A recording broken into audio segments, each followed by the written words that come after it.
سنتے آئے کہ ابو بکر صدیق رضی اللہ عنہ کی جو ہے وہ میت جب روضہ رسول پر رکھی گئی کے سامنے رکھی گئی تو وہ تالا بھی خود ہی کھل گیا، کنڈی بھی خود ہی کھلی اور دروازہ بھی خود ہی کھلا۔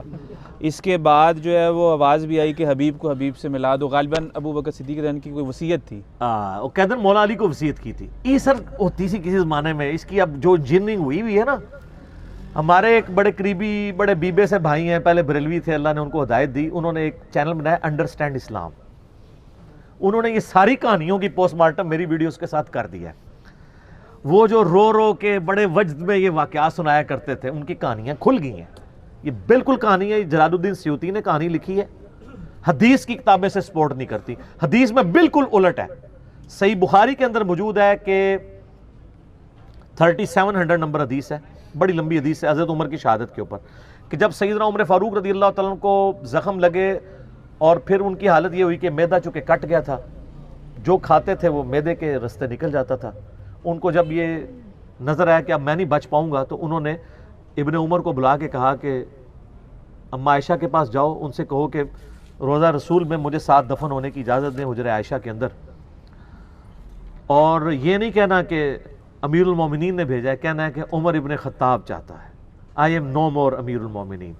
ہو سکتا ہے کہ وہ اولی الامر منکم کے تحت میرا حکم نہ مانتے ہوئے یہ کر دیں، اجازت ان کی مرضی دے دیں، اگر انہوں نے دے دی ٹھیک، نہیں تو مجھے مسلمانوں کے قبرستان میں دفن کر دینا۔ ابن عمر گئے تو سیدہ عائشہ نے کہا یہ تو جگہ میں نے اپنے لیے رکھی تھی، لیکن آج میں عمر کو اپنے پہ ترجیح دیتی ہوں۔ ابن عمر نے کہا کہ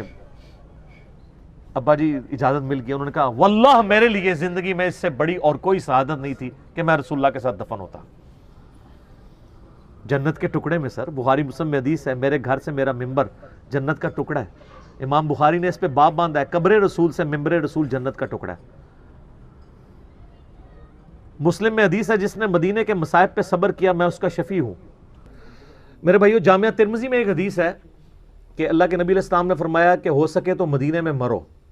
یعنی کوشش کرو اس میں سکونت اختیار کرو، جو مدینے میں مرے گا میں اس کا شفیع ہوں گا قیامت والے دن۔ سیدنا عمر کی دونوں دعائیں اللہ نے قبول کی۔ بخاری میں حدیث ہے کہ سیدنا عمر یہ دعا کیا کرتے تھے، اے اللہ مجھے مدینے میں موت دینا، شہادت کی موت دینا، اور اللہ تعالیٰ نے ان کی دونوں دعائیں قبول کی، شہادت کی موت بھی ملی اور مدینہ شریف میں ملی، اور اس سے بڑھ کر نبی علیہ السلام کے ساتھ مدفن نصیب ہوا رضی اللہ تعالی عنہ وعلیہ السلام۔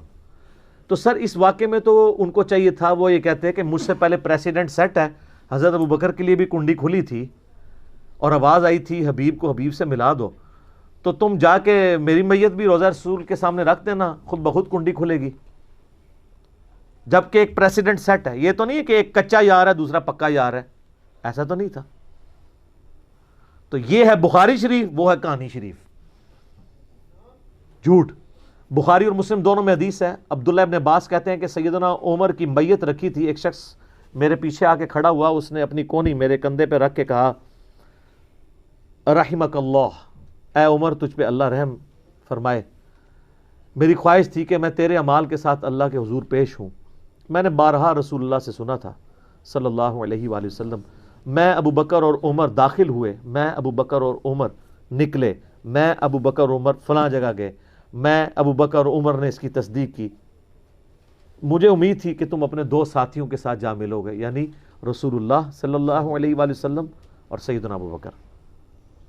تو ابن عباس کہتے ہیں میں نے مڑ کے دیکھا تو وہ شخص جو سیدنا عمر کی منقبت بیان کر رہا تھا وہ مولا علی تھے۔ تو اس میں بھی ہے میں ابو بکر عمر، میں ابو بکر عمر۔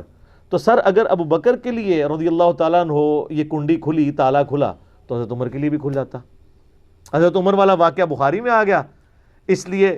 ہمارے پاس یہ کتابوں کا دین ہے۔ سر پھر ہم کیوں نہ کہیں مرنے سے پہلے اے مسلمان کر لے اس پہ غور، کتابوں کا